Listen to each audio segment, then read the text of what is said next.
Money heist या ला कासा दे पपेल, वो show जिसने पूरी दुनिया को हिलाकर रख दिया। पर आखिर इसकी इतनी ज़बरदस्त पॉपुलैरिटी के पीछे की वजह क्या थी? तो आइए इसके इस परफेक्ट प्लान की गहराइयों में उतरते हैं। यही तो वो सवाल है जो इस पूरी सीरीज की जान है। मतलब सोचिए कि एक ऐसी चोरी की जाए जिससे लोग नफरत ना करें, बल्कि चोरों से मोहब्बत करने लगें। ये आखिर मुमकिन कैसे है? और इसका जवाब बहुत सिंपल है। प्लान लोगों का पैसा चुराना था ही नहीं। प्लान था मुल्क के सबसे सिक्योर बिल्डिंग में घुसकर अरबों यूरोज खुद प्रिंट करना। और यही वो आइडिया था जिसने इस हाइस्ट को हिस्ट्री की सबसे अनोखी चोरी बना दिया। हर बड़े प्लान के पीछे एक शातिर दिमाग होता है, राइट? इस कहानी का मास्टरमाइंड भी एक ऐसा ही शख्स है जो पर्दे के पीछे से सारे धागे खींच रहा है। दुनिया उसे जानती है द प्रोफेसर के नाम से। प्रोफेसर यानी पूरे ऑपरेशन का रिमोट कंट्रोल। वो बाहर से हर चीज, हर एक चाल को कंट्रोल कर रहा है। उसका प्लान इतना परफेक्ट है कि उसे पता है कि अगले लम्हे क्या होने वाला है। वो शतरंज का ऐसा खिलाड़ी है जिसकी बिसात पर पूरा शहर बिछा हुआ है। और इस प्लान के 3 सुनहरी उसूल थे, 3 गोल्डन रूल्स। पहला, किसी को चोट नहीं पहुंचेगी। दूसरा, हॉस्टेजेस सेफ रहेंगे।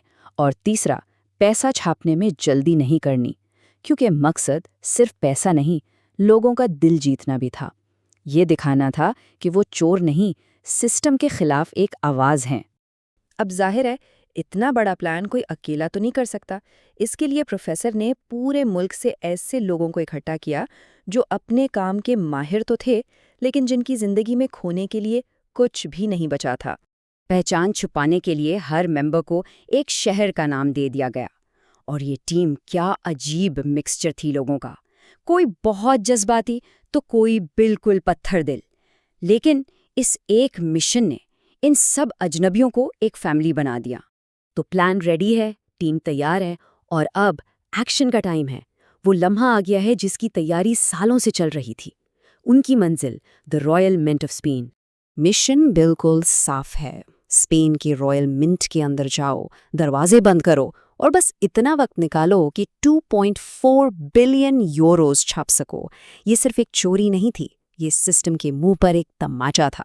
और जब तक टीम अंदर पैसा छाप रही थी, बाहर प्रोफेसर पुलिस के साथ दिमागी खेल खेल रहा था। पुलिस को लगता था कि वो केस सॉल्व कर रहे हैं, लेकिन असल में वो खुद प्रोफेसर के प्लान का हिस्सा बनते जा रहे थे। लेकिन प्लान कितना भी परफेक्ट क्यों ना हो, प्रोफेसर एक चीज को कंट्रोल नहीं कर सकता था, और वो थे इंसानी जज्बात। मिंट के दरवाजे बंद होते ही हाइस्ट के साथ साथ कुछ नई कहानियां भी शुरू हो गईं। अंदर इश्क शुरू हो गया, आपस में लड़ाइयां होने लगीं और एतमाद टूटने लगा। इन सब चीजों ने प्लान को कमजोर किया, लेकिन शायद इसी से उनके किरदारों में इंसानियत भी नजर आई। हाइस्ट के बाहर इस पूरी दिमागी जंग को लीड कर रही थी इंस्पेक्टर राकेल मुरेलो। एक तरफ थी उनकी पूरी पुलिस फोर्स और दूसरी तरफ था अकेला प्रोफेसर। लेकिन प्रोफेसर हमेशा 2 कदम आगे रहता था। और फिर आता है कहानी का सबसे बड़ा ट्विस्ट। अपने दुश्मन को समझते समझते इंस्पेक्टर रैकेल अनजाने में अपने सबसे बड़े दुश्मन यानी प्रोफेसर से ही मोहब्बत कर बैठती हैं। बस यहाँ से सारा खेल ही पलट गया। इतनी मुश्किलों, इतने ट्विस्ट के बाद टीम आखिरकार अपने मकसद में कामयाब हो ही जाती है। वो पूरे 2.4 बिलियन यूरोस प्रिंट करके पुलिस की आंखों के सामने से फरार हो जाते हैं। उन्होंने पैसा तो जीत लिया, लेकिन ये जीत मुफ्त में नहीं मिली। इस आज़ादी की कीमत चुकानी पड़ी अपने कुछ साथियों की जान से। ये आज़ादी अधूरी थी और उनकी कहानी अभी ख़त्म नहीं हुई थी। और जब सिस्टम उनके एक साथी रियो को पकड़ लेता है तो टीम को वापस आना पड़ता है। इस बार दोबारा इकट्ठा होने का मकसद पैसा नहीं, बल्कि अपने खानदान के एक हिस्से को बचाना था।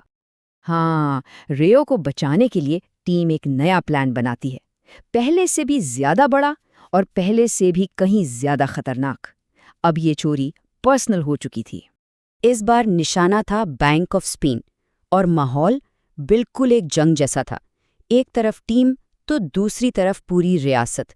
ये अब एक हाइस से बढ़कर एक खुली बगावत बन चुका था। तो इन सारी चोरियों, एक्शन और दिमागी खेल के पीछे असली पैगाम क्या है? आखिर क्यों पूरी दुनिया ने इन चोरों को हीरो मान लिया? देखिए, मनी हाइस्ट से कुछ बातें साफ समझ आती हैं।